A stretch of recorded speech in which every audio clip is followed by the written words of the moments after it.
à tous, un nouvel épisode consacré aux sources constitutionnelles du droit public financier, un sujet qui pourrait nous amener à opérer une approche historique. En effet, depuis la Révolution, les textes constitutionnels successifs contiennent des dispositions en lien avec la matière. Néanmoins, dans le cadre de cette vidéo, nous allons nous contenter d'une approche en termes de droit positif et constater les dispositions contenues dans la Constitution du 4 octobre 1958 avec par renvoi, et là on va faire un bond dans le temps, par renvoi 3 articles de la Déclaration des droits de l'homme et du citoyen de 1789. Cette déclaration du 26 août 1789, qui comprend 17 articles, en comprend 3 qui concernent la matière, successivement les articles 13, 14 et 15. L'article 13, tout d'abord, il nous est dit que pour l'entretien de la force publique et pour les dépenses d'administration, une contribution commune est indispensable. Elle doit être également répartie entre tous les citoyens en raison de leurs facultés. Il est tenu compte ici des facultés contributives de chaque citoyen, de chaque contribuable, pour identifier finalement le poids de l'impôt qui va peser sur chacun des ménages, sur chacune des entreprises du territoire national. L'article 14, ensuite, il nous est dit que tous les citoyens ont le droit de constater par eux-mêmes ou par leurs représentants la nécessité de la contribution publique, de la consentir librement, d'en suivre l'emploi et d'en déterminer la quotité, l'assiette, le recouvrement et la durée. Cet article 14, qui est un fondement essentiel du cours de droit fiscal, plante effectivement les essentiels du principe du consentement à l'impôt, l'obtention par effectivement les citoyens au travers de la Révolution est inscrite ici dans la DDHC de consentir l'impôt au travers de la représentation nationale, au travers de leurs représentants aux assemblées parlementaires.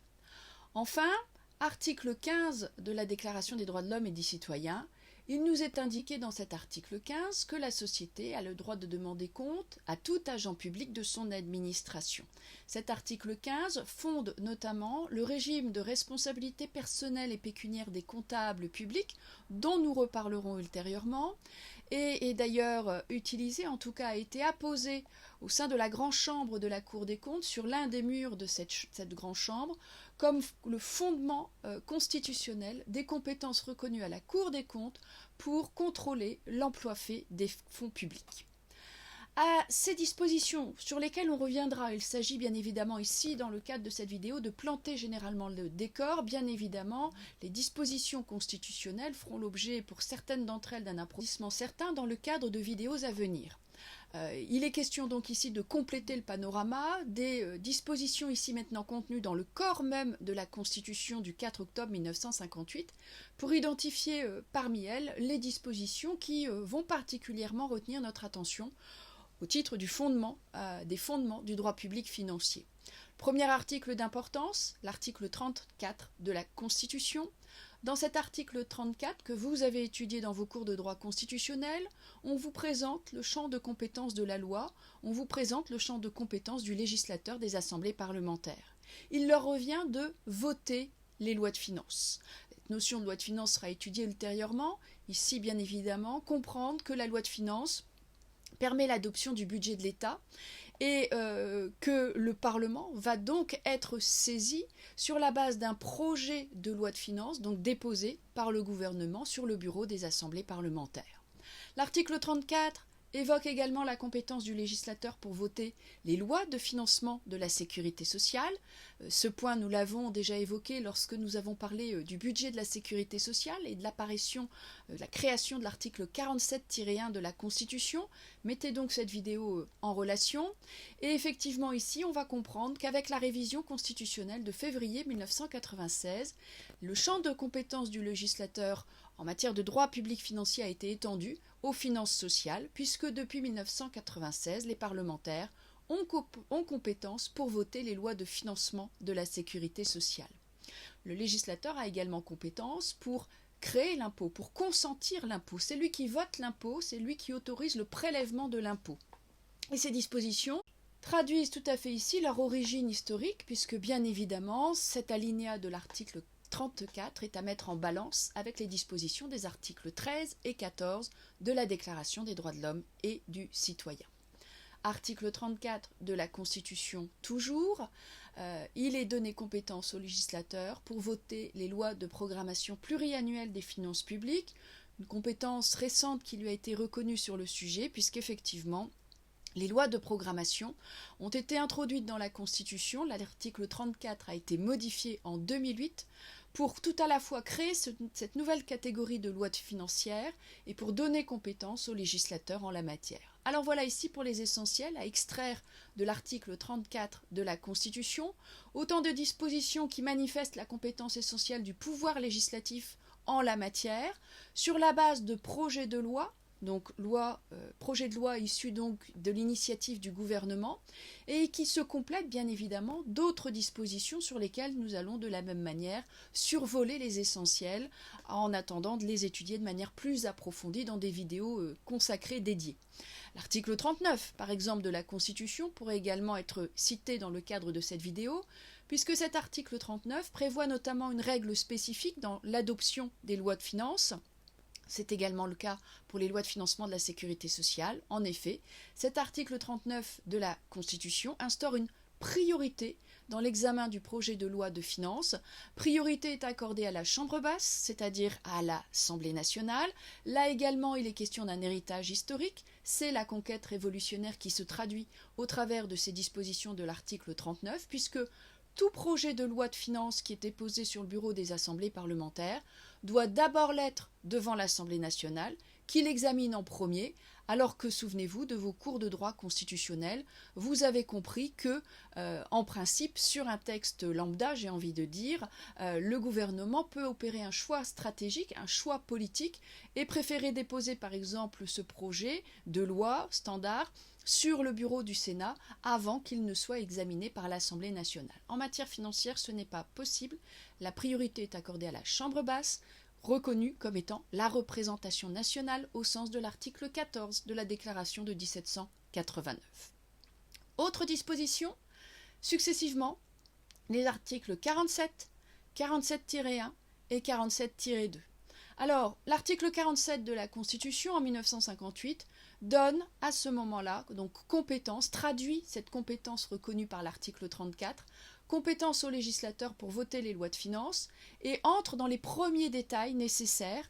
On y trouve notamment l'indication que la loi de finances doit être adoptée dans un délai de 70 jours, que ce délai doit être réparti entre l'Assemblée nationale et le Sénat à raison de 40 jours pour la première et 15 jours pour le second.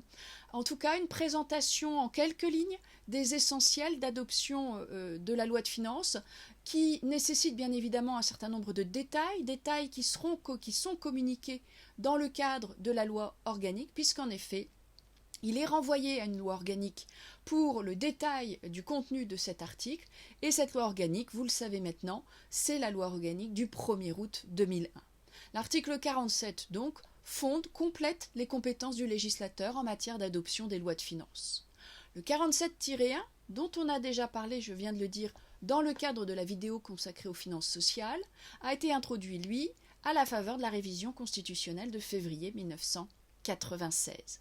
Cette révision constitutionnelle opère quasiment comme un copier-coller des dispositions de l'article 47. Si vous avez ces articles sous les yeux, je vous invite à les relire à tête reposée une fois cette vidéo terminée. Et dans cet article 47-1, quasi copier-coller de l'article 47, on entre dans les premiers détails d'adoption des lois de financement de la sécurité sociale. Ce copier-coller est juste modifié pour tenir compte des spécificités d'adoption de ces lois de financement. Et pour un exemple, le délai n'est pas le même. Le délai qui était de 70 jours pour les lois de finances devient 50 jours. Il est là également réparti entre l'Assemblée nationale et le Sénat. Et de la même manière, il est renvoyé à un texte organique pour de plus amples détails. Ce texte organique, c'est désormais la loi organique du 2 août 2005. Arrive enfin l'article 47-2 de la Constitution.